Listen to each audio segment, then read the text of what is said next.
We made this.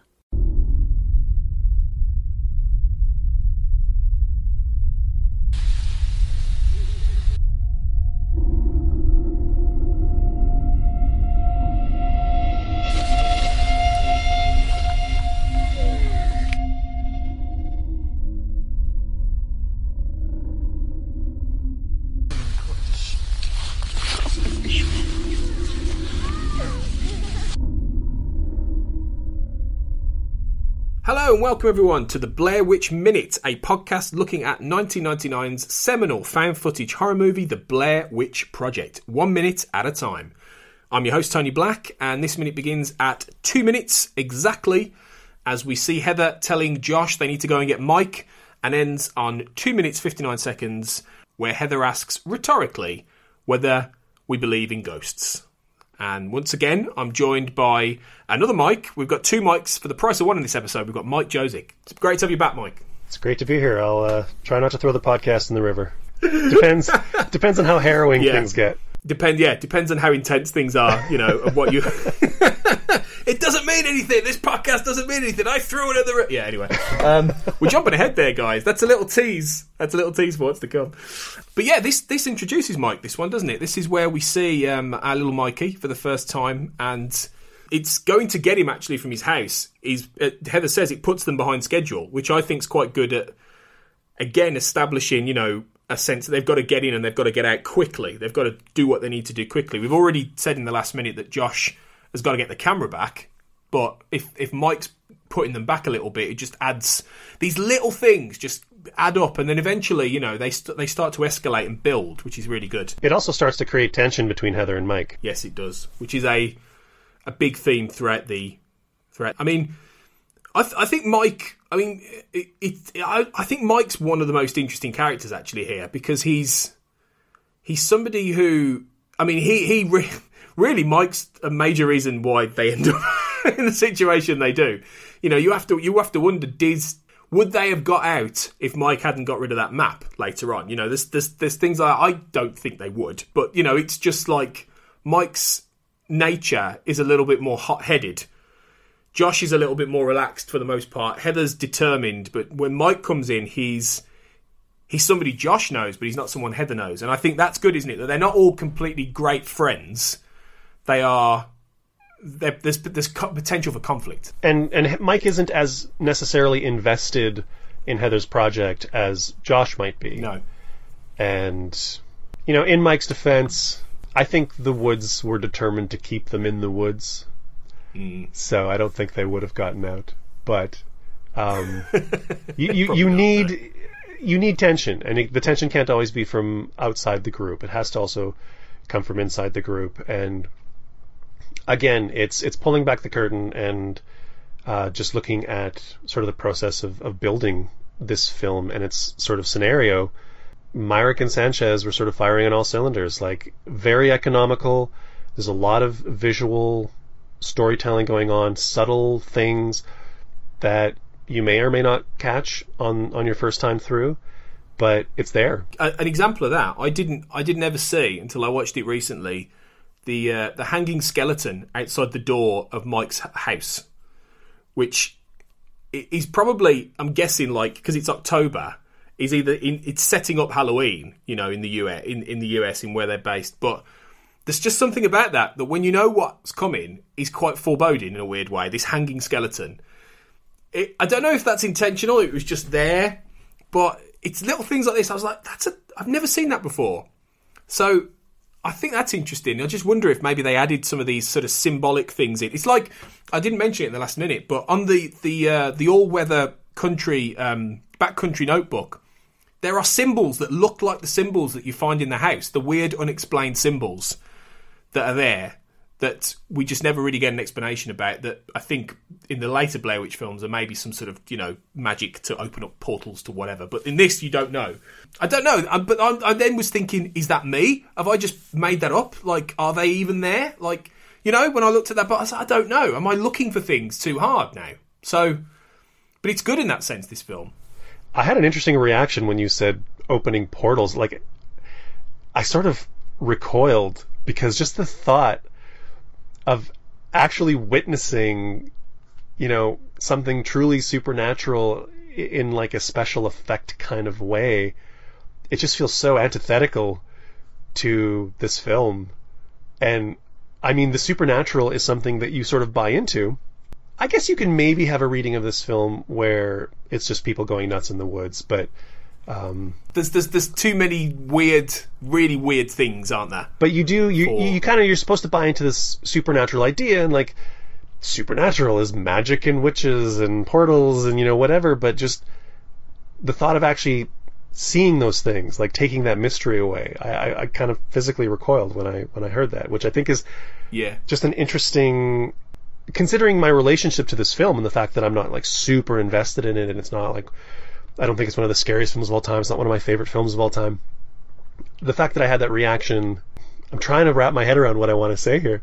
I think it speaks to the power of the film and the necessity that it is what it is and stays kind of what it is, and that's why it works. Yeah, I think if you had a scene where, they go into that house and some sort of weird portal opens and, you see a monster in there or something, or it just would have completely destroyed the illusion of, like you've said before a couple of times, that reality, the juxtaposition between the reality of a bunch of kids going into the woods to shoot something, and then the strangeness of hearing babies in the middle of the night, of hearing children skipping around, of something beating against the tent, of all these things that happen that you never see. Yes, it could be people fucking around with them completely. You never know. You never see anything. You hear weird noises. You learn arcanum, which could mean there are ghosts, there are witches, but you don't know. I mean, even by the end of this film, you don't know. I remember, and this is I'm getting ahead of myself, and I'm sure I'll talk about this in a later minute, but I remember on 2 occasions when I watched the film in the cinema, I was convinced I'd seen something on the camera. I was convinced I'd seen something in the woods when they're running around and they're, going terrified. And I was convinced I saw something in the frame at the very end, in that very final shot. And there's nothing there. Like, there's, when I've watched it and I've paused it, there's nothing there, Mike. It's like, it's entirely what your imagination wants you to think, and I think that's the power of this film, and why there's those little juxtapositions unsettle me. The one that unsettled me from this minute was the way that Mike just shouts "bye," because there is something so casual about this that really, really disturbs me, because it's the last time anyone that his family are ever going to see him or hear him. And he just opens the door and goes, "Bye," like that, like he's going to the shop, to get something. And I thought, is that it? Was that it? Like, did he even say bye properly? Did he talk, or was it just opens the door, "Bye, see you later"? There's just something so real about that, and could happen to so many people, that it freaks me out, because then I think they never saw him again. You mentioned do you know what I mean? It's really unsettling. Yeah, you mentioned in the first minute that the first minute proper of the film, how in that title card with the, in October 1994, you said there's so much between those lines, and so much of this film is you filling in the blanks, or you wondering about the things that will fill in the blanks, because all of those, there's so much stuff that's introduced in the movie until you kind of get into the woods, and then it becomes very sort of laser focused on the 3 of them and sort of what's happening. But yeah, their last contact with like the real world, and that is also what you would probably have the less footage of, because they were probably, this is every day, and they're going to come back to every day. And when they're out in the woods, that's when they're actually like shooting for the Blair Witch stuff. And yeah, the casual, almost sort of disregard for the normalcy of their lives, which is something that they will never experience again. It creates, again, I'm going to say the power of this film. That is kind of the power of this film, playing on kind of your curiosity and the mystery and expectations, and it puts a lot of the work in the hands of the audience, which is interesting. Yeah, it does, actually. You're absolutely right. And especially in subsequent watches. None of this was going through my head when I first watched the film, because you don't know what's going to happen. You don't know where this is going to end up. But then when you watch it again and you go back and revisit it, especially if you're immersed in it and you buy into it, I think, you do start to wonder about these things. It does start to leave a chill up your spine, in these tiny little details that this podcast format is allowing us to really explore, that are just quite unsettling when you think more deeply about them.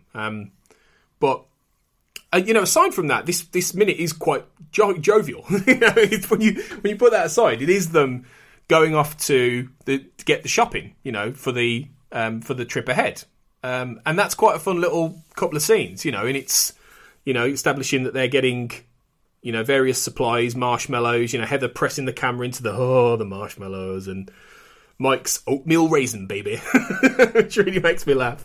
Oh man, I never caught that, and that's weird because I love oatmeal raisin. Oh, did you really? Oh, there you go. But it's nice. It's a good scene, and I suppose the main reason for it is that they're establishing that they're getting batteries basically for the camera, because and this was a note that was added actually after the screening at Sundance. One of several notes about the setup, in that the cameras don't run out throughout the whole days that they're lost in the woods, or however long they're lost in the woods. And this establishes that they've got a lot of battery power, so they can keep it going. Which is, I think, little things like that, I suppose, would that have mattered? Would an audience have been sitting there in the middle of this, Mike, going, why haven't these like camcorders died by now? I think especially because of the marketing campaign and the hype, and there's always going to be somebody who's like, this movie's amazing, but how many bullets are really in that gun, right? Like, someone's going to nitpick it, and it's maybe Myrick and Sanchez thought that would happen, and were really concerned about the reality of the film and the verisimilitude of it, and were like, you know what, if we just have this, then it covers some bases that we don't have to kind of address later. Yeah. And if you are trying to perpetuate this reality, that is something that could, blow some holes in it and sink the ship, I guess. Not a major thing, but it doesn't always take a lot. No, it doesn't. And having that in there is perhaps a good way of the film having an internal logic to it, which, for a film which ends up with characters in the middle of a scenario where logic seems to disappear, where they are potentially trapped in some kind of, never-ending circle that they keep walking in, they keep coming back to the same places. The fact there's all these weird things going on in the woods, they struggle to keep attached by the end of the film to a sense of reality, to a sense of logic, to a sense of order. Maybe having these kind of things in there is a good way of saying, okay, well, there are rules. There are things that we need to lay out. They do need battery power. They do need food. They need to go and, it's only then later when you get into the woods that all these things go out the window. And that, and that's a really interesting juxtaposition, I think. And I think that's, again, why the other thing in this minute is that it works, again, to establish preconceptions of what's going to happen. Heather goes in towards the cafe, and there's more Halloween images on the door, like the one we saw on Mike's family door. But this one they're jokey. There's like a jokey ghost, like Casper the Ghost. And Heather goes, "Ooh, do you believe in ghosts?" And it's chilling, actually, in retrospect, because there's a lingering shot on the ghost, and it's almost like, when you watch it again, that preconception that they have this flippancy and this, they're not taking it seriously. When you watch that and you think, well, you're potentially gonna face this, like, for real. And I think that's really clever. I think it's a way of sort of establishing I don't know if it's trying to wrong foot the audience, but maybe trying to establish preconceptions that maybe normal people would think, oh, there's no ghosts, don't be ridiculous. These are stories. Well, it also and then we face the reality. It shows the flippancy. It shows, like, maybe Heather is the only one that believes that there's something actually out there, and I don't think anybody else really expects anything to be out there, and I don't think anybody expects that anything is going to happen other than maybe just getting a little bit cold and a little bit wet, wasting some time on the weekend. So, and it sets up because it takes a really long time for them to kind of start to embrace the possibility of a supernatural explanation to things that are going on. So, I mean, I think people would naturally resist that just on the whole, but like we've mentioned before, there's a lot of little subtle things that are being planted, whether it's intuitively by the actors, or whether it's through the editing, or through messages that the directors were sending the actors. I think things do get a little loosey-goosey when it gets out into the woods, and I don't know again, that's jumping ahead, and I don't know if that's the actors, the directors, or the footage that was available or whatever, but this first sort of 10 or 15 minutes of the movie, it's really tight, and there's a lot of stuff that's being done, a lot of foundation, a lot of pipe being laid. And I think what wasn't directly intentional, like you were asking about whether that hanging skeleton was intentionally put there, that may have just been in the house, but I think at some point, you know, these things were probably identified by Myrick and Sanchez, and it's like, okay, well, let's make sure that's there, you know, I think there was either intent prior to it happening, or there was definitely intent to the execution afterwards. Do you know what I mean? Yeah, they're putting, it's all part of the, establishing these preconceived. Yeah, I get what you mean completely. I think that was intentional. I think it's all there to add to that sense that, you know, they are. This happens in October, you know, Halloween month. It's that idea that, you know, we've mythologized these ideas of ghosts and witches and vampires in popular mythology, in kids' stories. You know, we've taken and that's the whole thing about this film, is that there's a big message about this film is be careful about, you know, not taking legend seriously. I think that's a big part of this. You know, the people at the start who they were interviewed, which is coming in the next few minutes, you know, are basically spelling out these myths. And there's the one woman that always sticks to me is the one woman who says, well, I don't go up there, you know, I know enough that I don't go there. Like, she's just a normal woman with a little kid, but she's not daft. She knows there's probably something weird going on, but, you know, and that's the thing, that these kids don't get it, and they take it for granted. So I think having these things in there is good. Yeah. We all have that. Like, yeah, we do. I don't. We do, yeah. I don't walk under ladders. It's not something that intellectually, you know, I know that's ridiculous, but I just don't do it. And I mean, we can talk about this when she comes up, but like, clearly she's a regular, rational human being, but just something instinctively, you know, she doesn't go up there. And the narrative potential of that, hearing somebody say that, like, it plants that seed into that person in me who won't walk under that ladder, right? Like, it's relatable. It's something that I'm now empathetic to, and it's like, oh, she has that reaction the way I have that reaction, and I now have this fear of the woods. Yeah, and it's a primal fear, isn't it? You know, it is a primal fear, you know, going and camping in the woods. Even before Blair Witch, you know, it would have been something that would have freaked people out. After Blair Witch, I think anyone who watches Blair Witch and then could go and camp in the woods have got nerves of steel, frankly, you know. But before we leave this minute, this is the first and only minute that features music. That's true, actually. Playing in the car. I don't know what the song is, though. Do you happen to know what song is playing? I don't remember the song. I know that initially they wanted "We Gotta Get Out of This Place" by The Animals, but they couldn't afford it. So they went with something, I think, a little more contemporary. It sounds kind of like a bit of a 90s grunge sort of song. I couldn't place the song. I think "We Gotta Get Out of This Place" would have been fantastic. A little too on the nose, though. Like, I think that opportunity was there. Maybe. By having that denied them, they went for something with a little bit more verisimilitude, right? Like, you asked if the hanging skeleton was maybe, you know, a little too fortuitous, but it's subtle enough that you can read into it. But I think having that song, I think that would have broken the bubble a little bit. Yeah, I think maybe you're right there. Yeah, actually. Yeah, I think it could have done. It could have been too much of a clue, too much intentional foreshadowing. So maybe the Animals did him a favour by, you know, the rights being too expensive.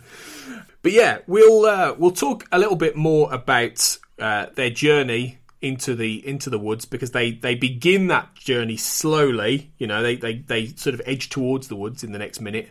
So yeah, you'll join us for minute 4, Mike, as we carry on into the film, pushing on deeper into the woods. Indeed, absolutely. But yeah, remember, you can find us at Blair Witch Minute or Blair Witch Min, I should say, on Twitter. And you can find the podcast network we're part of, We Made This, at We Made This Pod on Twitter. So do come and give us a follow on both of those. We'll give you a little bit of a peek about what else is on the network soon after this. But yeah, thanks again for listening. We'll be back very soon for another minute of Blair Witch. But until then, stay out of the woods.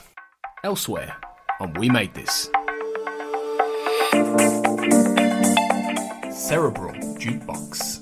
Yeah, because we were talking about this. We've talked about the different covers there are. Now, you yourself, I thought I'd found a nice little sort of hidden gem here, because you yourself were in a band called Bleeder, or still are in a band called Bleeder. Yeah. And when I was looking on Spotify just for different covers of the song, I noticed there is a cover of this by a band called Bleeder. And I was like, oh, brilliant, this is what Niall's not told me, is that he's actually done a cover of it that got released. Shipwrecked and Comatose, a Red Dwarf podcast. Maybe I'm not coming at it from an educated point of view, because, you know, not only am I a man, I'm gay. You know, I don't deal with pregnancy. Are you? And have you ever told us that before? I was trying to make a serious point. Hey, we love you, you know that. Yeah, but yeah, you have got a good point, Colin. This is a bit of a sausage fest episode. Maybe we should have got a lady involved.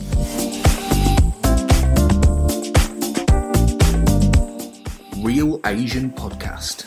You know, so I really do feel that there's this, and whether it's an invisible weight on our shoulders to be able to be like this ideal child, or like, you know, just being able to not drag the family name down for whatever reason, even if it's self-imposed, even if it's just completely made up in your mind.